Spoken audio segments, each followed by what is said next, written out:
Let's take a look at one of our beginning techniques in the Go Shinjutsu, our self-defense system at the Warrior Quest Academy. And that is basically defense from a hook punch. Most people will throw a hook punch because it's powerful.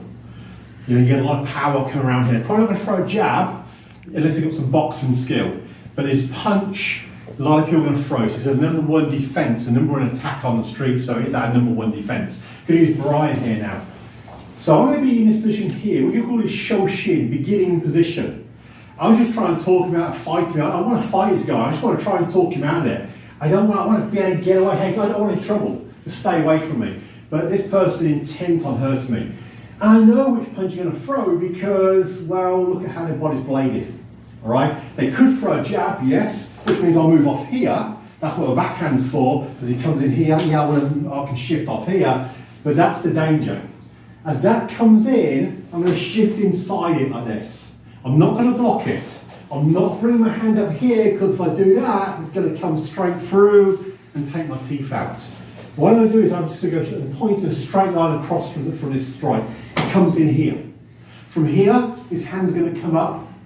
So I'm actually dropping my body and striking under the chin. The hand comes down into the shoulder, my knee comes up. From here, I'm going to turn, I'm going to push him away. And now I finish in this posture here, this little ichimonji no kamae, this little figure one position, in case he comes back at me. Let's go for that on the other side. So again, I'm going to be in my position here. I'm trying to talk about the fact that I don't want to fight him. Whoa, just wait a minute. I don't want to fight him, all right? But when he throws that punch at me, I'm going to shift in. This is actually ichimonji. From here, I could move into other arm locks here, like this mushadori, and capture him here. But I'm just going to move in here. I'm going to knock him down, strike at the same time. Get my body low, I'm going to come into that knee here at this point. Or it could be into the stomach. From here, I'm going to turn, get away from him. One more time on that. So here, punch is coming. Stop it here. Don't block it, it will come through. Straight line it. Straight line, my arms in a straight line. This comes straight through, hits the chin, slides onto the shoulders, get a grab, knee comes in, 1, 2, 3. From here, turn the body, knock them away. So that's a bit more powerful, so a bit faster. 1, 2, 3, 4. Okay, and he's away off this. So that's our first defense. It comes from a system called Koto Ryu Koppojutsu, from a technique called Yokuto. This is our modern adaptation of this technique. Okay, thank you. Okay, so we looked at the first one, which is a defense from a hook punch. Very, very common. It could be a knife slash, it could be a slap. We don't know. All we know is the arm is moving out, we need to defend against it. The second would be a straight punch, or it could be a grab. I could be here, same thing, tell this person to calm down, he's starting to try and grab on a pelt. Oh boy, they might need to come in with that punch here, so I might need to defend against that. That's a different technique. It could actually be a punch. I mean, you might want to come straight through here and try and knock me out. The same technique won't work. This time we get to the outside of it. As it comes in, I'm going to move here and strike into the ear here, and I'm going to grab. So now I've got this in like a cross position.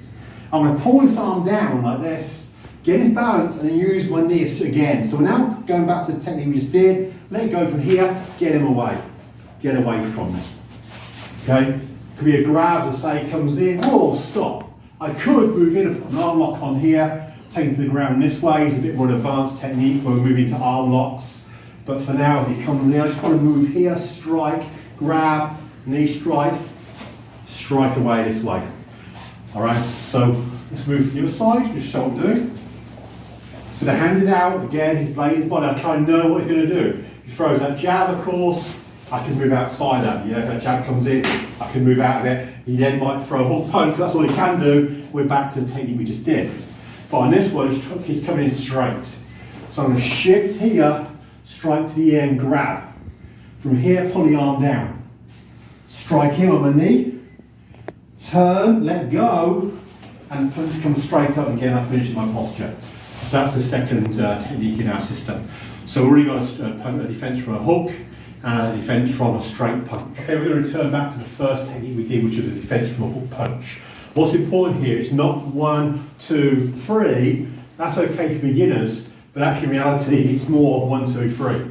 So it's one, these two always hit at the same time. So it's 1 and 2, and then this last one is a slight pause where we knock them away. So 1, 2, you hit with the forearm as well. You don't need to be the hand, it could be the forearm coming in.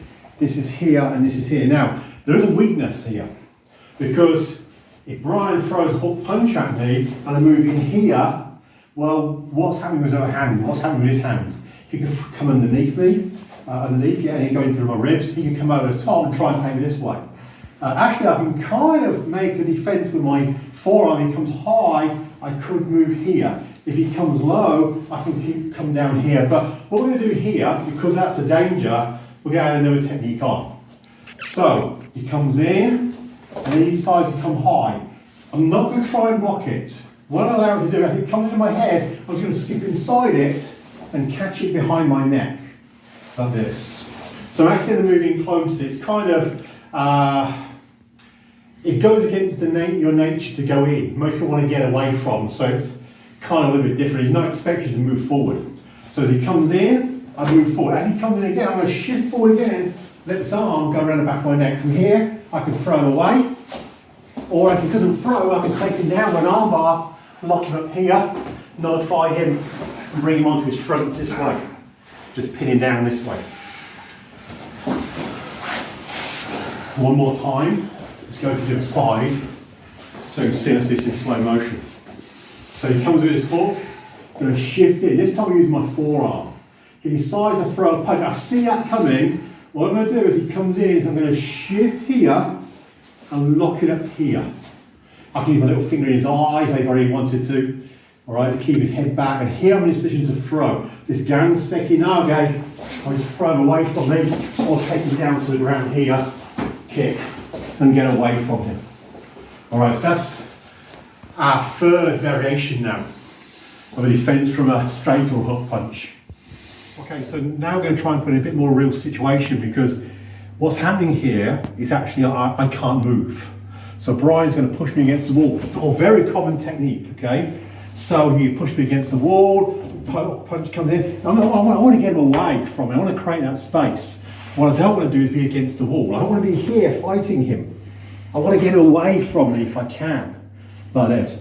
But from here, he thinks, oh, I'm going to throw a punch. As he throws, I'm going to shift around and take him in this wall here, like this. So now, obviously we're training here, so I can't do much else, but you can see here what I'll be doing to his face, pushing his head down against the wall, using that environment for me to start to create some pain for him. Use my knee, okay, or maybe take his knee into the wall this way here and start slamming. So I'm using the environment to actually aid me in this defense. And from here, take him out and down we go, and so on and so forth.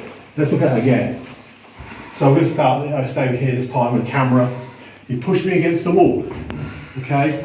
You're going to throw this punch here. I'm shifting to get him away because you decided to throw that punch at me.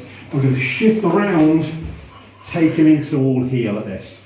Take his hair down here, drive him into this wall, drive his knee in, start to throw the punches, or just kind of take him out this way, down to the ground, and get the hell out of there. So there's another variation from there. Okay, so we're just going to finish this video teaching sequence now. There's a few things I want to talk about before we finish though. 3 basic things. The first one is cases in a position like this, like a boxer's position. You could have his hands like this, ready to come out, or it could be slightly crossed like this, it doesn't really matter. Most people, as I say, are right-handed. About 75% of the population are right-handed. But I know what he's going to do because of the way he's got his posture, the way he's blaying his body. I'm in his left-handed Kimonji. In fact, most of the time I'll be on left-handed Kimonji here. If he throws a jab, it might be a jab here, try to hit me here, then it might be a cross that's coming to kind of knock me out. 1, 2. What I'm going to do is get away from that. As it comes in, I'm going to move away from it. If I move away from it, here, it kind of punches him and he gets me off to the side. That's where I want to be as a boxer, because boxers are thinking in straight lines. If I can get behind him, around him, I can start getting out his arc of fire, out his arc of attack, I'm safer. As he comes in, 1. But now he's got all that space now, he wants to throw a punch around. As it does, I'm going to hammer it down here, strike up to the face here. We can then finish with the techniques we did on the first technique we taught. Alright? We can go to the other side now. So I'm here, he throws us in, there's all that space, it's got a long way to travel, it gives me a lot of time, and I hammer down on it like this. Not blocking, actually hammering down as this one comes in. Here like this. For me to take him into whatever control I wish. So once more on that. 1, inside, striking, knee comes up, take him down his arm lock, and down we go. The thing is though, 25% of the population are left-handed. So it could be now the other way around. Okay, so it could be the way around now, yes? Oh, sorry, the other way around, so what I can't do is say, oh, give me a minute, let me just change it to my other side position. That's never going to happen in a real situation. He's going to suddenly be there. I can't change my posture. So this time, same thing that happened, but now my lead hand around my back hand's going to take care of this. As he throws a jab, I'm going to move here, and this arm's going to come up and just hit into the jacking point, the weak muscle, like this. Now we come back this way and strike here, take him down, and not take here like this. So I'm now moving to the outside. So as he comes up, jab 1, 2, covering, striking, coming in, and more taking up and taking his wrist, and down here like this. Okay, using Brian now. And the final point I want to make is about arm locks. I'm actually not doing any arm locks at all. He is. Because the truth of the matter is, if he grabs my shoulder here, my elbow, my shoulder, and I try and go for an arm lock, he'll stop me doing it. So to move in, he'll tense up on that. There's no way I can get in there to put an arm lock on. If I try and go underneath to put a musadora again, he'll lock that up, or he'll bend the arm where I can't get it. It's a fight, right? He wants to win. If he feels me doing anything sneaky, he's going to feel it on his tactile radar. So as soon as I move in here, if it's musadora, he's going to straight arm up. It's not going to work. All right? A lot of martial arts schools will teach you, I want you to do an arm lock. Well, unfortunately, he's not going to allow you to do it. You know, so the moment I go into there, he's actually locked my arm. I can't get in there. So, no, it's not going to work. If I go underneath, again, he's going to resist that movement. What I need to do is set it up. He's going to do the arm lock. So if we're grabbing here, and I move towards him, his natural action is to push away from me. Then I have to do sneak underneath. I've already got the arm lock. He's done it for me. The opposite is also true. If I pull him away this way, his natural action is to pull me back. All I do is fit around it. Like this, I just fit in there. It's already bent. I just have to fit around this position. We can have to the other side. So if I pull, his natural action is to pull back. I'm keeping my guard up here just in case. I just fit in there. Let's look at it again. He grabs me, as I pull back. I'm in an ichimonji here. I'm defending in case he throws that punch at me. Yeah, I can move in here. So I need that position up here. Don't just go for the arm lock because you'll get punched. I want to be here. Oh, now I'm not here. Because he's just straightened his arm for me. But the opposite is also true. He grabs me here, throws the punch, I move here, now he pulls me in, I just shift over the top. He's done the arm bar for me. He's done the arm lock for me in this position. So I never go for an arm lock. I allow him to do it. Sometimes I'll set him up. So by pulling, knowing he's going to pull me back, or by pushing, knowing he's going to push me forward, but I just have to fit around it. He puts the arm lock on. All I do is I just turn the key, and that then gets him locked up. So that's the end of this sequence. There's a few techniques here we've done. Basic defense against hook punch, straight punch. The things we teach are basic, level 1, 9th Q grade, 8th Q grade systems. We're looking at basic wrist locks, arm bars, how to strike, how to defend against hook punch, straight punch, etc., etc. Hope you enjoyed it. Hope you get something out of it. Okay, thank you.